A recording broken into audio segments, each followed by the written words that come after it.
नमस्कार दोस्तों, जन मुद्दों की बात धर्मराज के साथ मेरे शो में आप सबका स्वागत है। आज पूरे दिन मीडिया में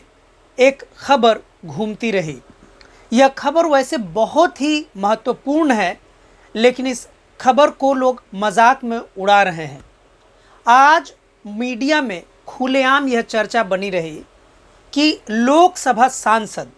यानी बिहार के पूर्णिया से लोकसभा में जीत कर पहुंचे सांसद पप्पू यादव को लॉरेंस बिश्नोई गैंग के किसी का फ़ोन आया और पप्पू यादव को जान से मार देने की धमकी मिली। यह धमकी तब मिली है जब पप्पू यादव खुलेआम सदन में लॉरेंस बिश्नोई गैंग के लिए यह कह चुके हैं कि उन्हें अगर 24 घंटा भारत सरकार इजाज़त देगी, खुली छूट देगी, तो वो लॉरेंस बिश्नोई के पूरे गैंग का, पूरे नेटवर्क का सफाया कर देंगे। पप्पू यादव का इतिहास वैसे अगर हम देखेंगे तो बहुत ही प्रेरित करने वाला, प्रेरणादायक तो नहीं ही रहा है। उनके ऊपर भी कई आपराधिक मामले दर्ज हैं। हालांकि पप्पू यादव अपने बड़बोलेपन की वजह से पूरे बिहार ही नहीं, पूरे भारत में लोकप्रिय हैं।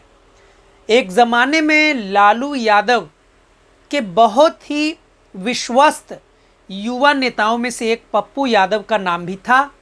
कहा जाता है कि जब भी राजनीति में, बिहार की राजनीति में पप्पू यादव कमज़ोर पड़ते हैं तो किसी न किसी बहाने से उन्हें लालू यादव जी का समर्थन मिल जाता है, राजद का साथ मिल जाता है। चाहे पप्पू यादव राजद में चले आते हैं और जब वो चुनाव हार जाते हैं तो राजद के सहारे सदन में, चाहे वह विधानसभा हो, बिहार विधानसभा हो या देश का संसद हो, देश के संसद में लोकसभा से पहुंच जाते रहे हैं। उनकी पत्नी भी कांग्रेस से सांसद हैं। पप्पू यादव अपने बयानों के लिए हमेशा सुर्खियों में बने रहते हैं। यूँ कहें कि सुर्खियों में बने रहने की भूख ही पप्पू यादव को राजनेता बनाती है। लेकिन सुर्खियों में बने रहने की भूख जब ज़्यादा बढ़ जाती है तो व्यक्ति संवैधानिक पद पर होकर भी संवैधानिक भाषा भूल जाता है। पप्पू यादव भले ही संवैधानिक पद यानी लोकसभा के सांसद हैं, निर्वाचित होकर पहुँचे हैं, लेकिन जिस लहजे में उन्होंने संसद में लॉरेंस बिश्नोई मामले को उठाते हुए भाषा का इस्तेमाल किया था, जिस लहजे में अपनी बात रखी थी, उस लहजे को भी सही नहीं ठहराया जा सकता है। उस भाषा के साथ कोई भी पढ़ा लिखा व्यक्ति, भारत का जिम्मेदार नागरिक अपनी सहमति नहीं दर्ज कर सकता है। आज जब पप्पू यादव को लॉरेंस बिश्नोई गैंग से जान से मार देने की धमकी आई, जैसा कि पप्पू यादव ने भारत के गृह मंत्री अमित शाह से जेड कैटेगरी की सुरक्षा की मांग की है, उसके बाद से यह मामला खुलकर अब चर्चा का विषय बन गया है। हालांकि बाबा सिद्दीकी की हत्या के बाद से, बाबा सिद्दीकी महाराष्ट्र के राजनीति के बहुत धुरंधर नेता थे। ज़मीन पर उनकी पकड़ इस बात से साबित होता है कि बिहार के बहुत ही गरीब इलाके से निकलकर और युवा में जब वो मुंबई गए, कांग्रेस में शामिल हुए और लंबे वक्त में उन्होंने महाराष्ट्र में अपनी राजनीति इतनी जमा ली कि वे सलमान खान और शाहरुख खान के बीच फिल्मी कारणों से चल रहे विवादों का निपटारा भी करने के लिए उनकी चर्चा होती रही। उस बाबा सिद्दीकी को, जिनके बारे में कहा जाता है कि वे जनता के बीच के नेता थे, आसानी से उनके ही बेटे के ऑफिस के बाहर हत्या कर देना कोई साधारण बात नहीं है। पप्पू यादव के हवाले से जो खबरें मीडिया में चल रही हैं कि जो लॉरेंस बिश्नोई गैंग के जिस भी व्यक्ति का फ़ोन था, उसने न केवल पप्पू यादव को जान से मारने की धमकी दी, बल्कि यह भी बता दिया कि उनके पटना के आवास में उनके आने जाने का, निकलने का रूटीन क्या है और उनके दिल्ली के आवास में आने जाने का रूटीन क्या है। जैसा कि खबरों से पता चला कि उनकी भी पूरी रेकी कर ली गई है, बस पप्पू यादव को धमकी दी गई है कि वो सलमान खान से दूर रहें, सलमान खान से संबंधित मामलों पर टिप्पणी न करें। लॉरेंस बिश्नोई का नाम जैसे ही बाबा सिद्दीकी से जुड़ा, उसके बाद जैसे लॉरेंस बिश्नोई गैंग के पीछे बहुत बड़ी बड़ी मीडिया पड़ी है और तमाम जांच के खबरें सामने आ रही हैं। लॉरेंस बिश्नोई गैंग के ऊपर जब पंजाब के सिद्धू मूसेवाला हत्याकांड के भी आरोप लगे, उस वक्त भी लॉरेंस बिश्नोई गैंग के ऊपर इतनी बड़ी जांच रिपोर्ट नहीं सामने आ रही थी जितनी अब जांचें बाबा सिद्दीकी की हत्या के बाद से सामने आने लगी हैं। बाबा सिद्दीकी के हत्या के बाद से जांच एजेंसियों पर भी सवाल उठने लगे हैं। लॉरेंस बिश्नोई का गुजरात के जेल में बंद होने के कारण कहीं न कहीं यह बात इस तरफ जा रही है कि पूरे भारत की लोकतांत्रिक व्यवस्था, संवैधानिक व्यवस्था पर प्रश्न चिन्ह उठने लगा है कि लॉरेंस बिश्नोई जो गुजरात के जेल में बंद है, आखिर जेल से इतने बड़े गैंग को कैसे चला रहा है। लॉरेंस बिश्नोई को लेकर राजनीति गर्म है, जहां एक तरफ अनूप जलोटा जैसे भक्ति गाने वाले, भक्ति गीत गाने वाले गायक भी यहाँ तक कह चुके हैं कि सलमान खान को बिश्नोई समाज से माफ़ी मांग लेनी चाहिए। आप सोच सकते हैं कि लॉरेंस बिश्नोई गैंग वास्तव में किसी हत्या में संलिप्त है या नहीं है, यह तो भारत सरकार ही और कानूनी प्रक्रिया ही तय करेगी। लेकिन जिस प्रकार से अनूप जलोटा जैसे भजन गाने वाले गायक सलमान खान को नसीहत देने पहुंचे हैं, नसीहत देने लगे हैं, बहुत सारे नेता सलमान खान को नसीहत देने लगे हैं, बहुत सारे फिल्मी निर्देशक, बहुत सारे लोग सलमान खान को नसीहत दे रहे हैं कि लॉरेंस बिश्नोई गैंग से अगर सलमान खान को बचना है तो वो बिश्नोई समाज से माफ़ी मांग लें, सलमान खान माफ़ी मांग लें। इससे तो यही लगता है कि लॉरेंस बिश्नोई गैंग को बहुत बड़े समाज में स्वीकार कर लिया गया है, यानी लॉरेंस बिश्नोई गैंग के द्वारा की जाने वाली हत्याओं को स्वीकार कर लिया गया है, उसे स्वीकृति मिल गई है, सामाजिक स्वीकृति मिल गई है। लॉरेंस बिश्नोई गैंग के पर राम गोपाल वर्मा ने भी तंज कसते हुए कहा था कि जब बॉलीवुड में ऐसी फिल्में बनती हैं जिसमें अपराधी जेल से आपराधिक मामलों को अंजाम दे रहा होता है, तो फिल्म के लेखकों का मजाक उड़ाया जाता है कि न जाने किस दुनिया की बात फिल्मों में लोग दिखाते हैं। लेकिन जब ऐसी बात अब सामने भारत में दिख रही है, तब ऐसी बातें अब कोई नहीं कर रहा है। लॉरेंस बिश्नोई के अखबारों में, पत्रिकाओं में छप रहे फोटो को देखकर भी राम गोपाल वर्मा यानी फिल्म निर्देशक ने तंज करते हुए कहा था कि वो जितने हैंडसम दिखते हैं, इतना तो पूरे बॉलीवुड में कोई हैंडसम नहीं दिखता है। लॉरेंस बिश्नोई को वे अगले फिल्म का हीरो भी बताने के हद तक चले गए। इस पूरे प्रक्रिया को देखने से लगता है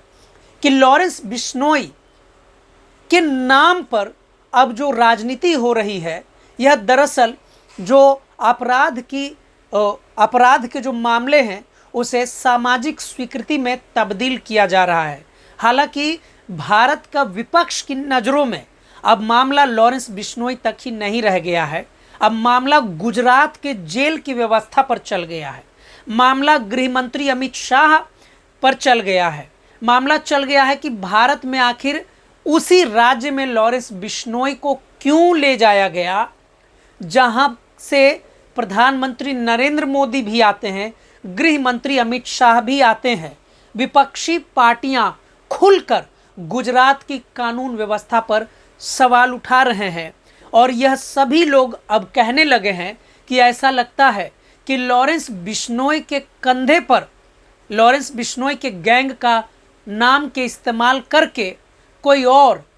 आपराधिक मामलों को अंजाम दे सकता है, दे रहा होगा। लॉरेंस बिश्नोई का नाम के कारण अब तो भारत और कनाडा के रिश्ते में भी खटास आ गई है। कनाडा में निज्जर हत्याकांड हुआ, उस मामले में भी जब लॉरेंस बिश्नोई गैंग का नाम जुड़ गया तो लोग यहाँ तक अखबारों में छपने लगे हैं, लोग फेसबुक पोस्ट पे, सोशल मीडिया पर खुलकर लिखने लगे हैं कि ऐसा लगता है कि लॉरेंस बिश्नोई गैंग का इस्तेमाल वैसे ही हो रहा है जैसे अमेरिकी फिल्मों में, हॉलीवुड की फिल्मों में, इटालियन फिल्मों में जो वहाँ की सरकारी जांच एजेंसियां होती हैं, माफियाओं का इस्तेमाल दूसरे माफियाओं को या दूसरे ऐसे लोगों को ख़त्म करने के लिए करते हैं जिससे सरकार के लोगों को या विपक्षियों को आपत्ति होती है। लॉरेंस बिश्नोई जिस प्रकार से उस गैंग ने पप्पू यादव को धमकी दी है, पप्पू यादव लोकसभा के चुने हुए प्रतिनिधि हैं, इस तरीके से अब देश में खुलेआम धमकी का, हत्या की धमकी का खेल जो चल रहा है, यह इतना समझने के लिए काफ़ी है कि भारत में अब कानून नाम की चीज़ कुछ भी नहीं है। लॉरेंस बिश्नोई को भी खत्म करने के लिए हाल ही में किसी दूसरे गुट ने 1 करोड़ रुपए की राशि की घोषणा की थी। खबरों में तो यह भी आया था कि सलमान खान की तरफ से लॉरेंस बिश्नोई के परिवार को करोड़ों रुपए देने की बात भी कही गई है, लेकिन इन खबरों की कोई पुष्टि किसी भी मीडिया ने नहीं की है, बल्कि सोशल मीडिया में अब लॉरेंस बिश्नोई का तो हिंदू और मुस्लिम करण भी हो रहा है, जहां पर बहुत सारे सोशल मीडिया पर यह चल रहा था कि लॉरेंस बिश्नोई को हिंदुओं का माफिया के रूप में पेश किया जा रहा था। खुलकर सोशल मीडिया पर ऐसी बातें लिखी जा रही हैं कि अगर मुल्लों का बाप अफजल गुरु हो सकता है तो हिंदुओं का भाई लॉरेंस बिश्नोई क्यों नहीं हो सकता है। मामले आप समझ सकते हैं कि एक अपराध के मामले को कैसे धार्मिक रंग दिया जा रहा है। लॉरेंस बिश्नोई, जैसा कि बिश्नोई समाज के आहत होने की बात है, तो बहुत सारे सोशल मीडिया चैनलों पर छोटे छोटे रील्स वायरल थे। उसमें एक व्यक्ति जो किसी अखिल भारतीय बिश्नोई महासभा जैसे किसी कार्यक्रम में वो कह रहे थे कि लॉरेंस बिश्नोई एक निर्दोष बच्चा है, समाज का बच्चा है और उसे बड़े बड़े मामलों में फंसाया जा रहा है। वो जो बिश्नोई समाज के पक्ष में, लॉरेंस बिश्नोई के पक्ष में जो बुजुर्ग बोल रहे थे, उनकी बातों में काफ़ी गंभीरता थी, काफ़ी हमदर्दी थी। लॉरेंस बिश्नोई के उम्र को, उसके आपराधिक मामलों को और भारत में जिस तरीके से अब लॉरेंस बिश्नोई गैंग के नाम पर जो घिनौनी आपराधिक राजनीतिकरण हो रही है, उसको देखकर तो यह भी लगता है कि ऐसा हो सकता है कि लॉरेंस बिश्नोई गैंग के नाम पर कोई और भी अपनी राजनीति कर रहा है। बल्कि लॉरेंस बिश्नोई मामले में जिस तरीके से मुस्तैदी से जांच होनी चाहिए थी, वैसी जांच नहीं हो रही है और इसका सीधा आरोप गृह मंत्री अमित शाह पर जा रहा है। लॉरेंस बिश्नोई गैंग का नाम तो अब यूं लिया जा रहा है कि जैसे विपक्ष के किसी भी नेता को डराना धमकाना हो तो लॉरेंस बिश्नोई गैंग का नाम किसी न किसी रूप से सामने आ जा रहा है। भारत सरकार की छवि, प्रधानमंत्री नरेंद्र मोदी की छवि और भाजपा के सरकारी रवैये के ऊपर अब सवालिया निशान खड़े हो गए हैं। जिस प्रकार से लॉरेंस बिश्नोई का नाम राजनीति से निकलकर व्यक्तिगत मामलों में इस्तेमाल हो रहा है, उससे लगता है कि यह आने वाले समय के लिए, जहां मुंबई की फिल्मों में गैंगस्टर और माफियाओं की बातें दर्शकों को दिखती थी, ऐसा लगता है कि आने वाले दिनों में पूरे भारत में राजनीति में लॉरेंस बिश्नोई के माध्यम से गैंगस्टर माफिया राज हो जाएगा। हालांकि इस बात से भी इनकार नहीं किया जा सकता है कि पुराने उदाहरणों को, पुराने मामलों को हम देखें तो उत्तर प्रदेश के एक मुख्यमंत्री को मारने की सुपारी भी पहले दी जा चुकी है। जो क्राइम के मामलों में दिलचस्पी रखते हैं वो जानते हैं कि यूट्यूब पर आए दिनों ऐसे अनेकों हजारों चैनल बने हुए हैं जो गैंगस्टरों की दुनिया के बारे में कमेंट्री करते हैं। उस पर लाखों करोड़ों व्यूज़ हैं, वो देखते हैं। श्री प्रकाश शुक्ला नाम के गैंगस्टर के बारे में ऐसे ही फिल्मी अंदाज में बहुत सारे यूट्यूब चैनल्स ने अपने अपने शोज बनाए हैं कि कैसे एक ऐसा भी गैंगस्टर हुआ जिसने उत्तर प्रदेश के चीफ मिनिस्टर को ही मारने की सुपारी ले ली। ऐसे मामले को गंभीरता से लेनी चाहिए, क्योंकि भारत में राजनीति आज़ादी के बाद जो राजनीति आदर्श की राजनीति थी, जहां एक तरफ पंडित जवाहरलाल नेहरू का कांग्रेस था, डॉक्टर राम मनोहर लोहिया की समाजवादी राजनीति थी, वहीं तीसरी तरफ अगर हम देखेंगे तो गैंगस्टर की राजनीति अलग अलग क्षेत्रों में अलग अलग समय में थी। गैंगस्टर राजनीति पर जहां मुंबई में हजारों फिल्में रात दिन बनते रहते हैं, लेकिन हम राजनीति की बात करेंगे तो गैंगस्टर का इस्तेमाल राजनीति में लंबे समय से होता रहा है। हमारे समय में लॉरेंस बिश्नोई गैंग का नाम का इस्तेमाल कोई और तो नहीं कर रहा है। कहीं सभी विपक्षी नेताओं को जो एक खास तरीके से अपनी बात रखते हैं, उनको डराने धमकाने के लिए लॉरेंस बिश्नोई गैंग के नाम का तो इस्तेमाल नहीं हो रहा है। इसका पता तो तभी चलेगा जब भारत की जांच एजेंसियां ईमानदारी से अपना काम करें, क्योंकि जब लोकसभा के निर्वाचित सांसद को इस तरीके से खुलेआम धमकी मिल सकती है तो कल को हत्या भी हो सकती है। जहां बाबा सिद्दीकी की हत्या के बाद लॉरेंस बिश्नोई गैंग पर चर्चा शुरू हुई थी, अब यह चर्चा इस बात पर हो रही है कि एक की हत्या का मामला यानी बाबा सिद्दीकी की हत्या का मामला अभी ठंडा भी नहीं पड़ा है कि बिहार के सांसद को जान से मारने की धमकी दी गई है, अगर वे सलमान खान के मामले में अपनी बात रखना बंद नहीं करेंगे। ऐसा कब तक चलेगा, यह तो भारत सरकार के मंत्री ही बताएंगे, भारत के प्रधानमंत्री नरेंद्र मोदी ही तय करेंगे, भारत के गृह मंत्री अमित शाह ही तय करेंगे। हालांकि इतना कहा जा सकता है कि उम्मीद है जिस तरीके से बाबा सिद्दीकी की हत्या हो गई,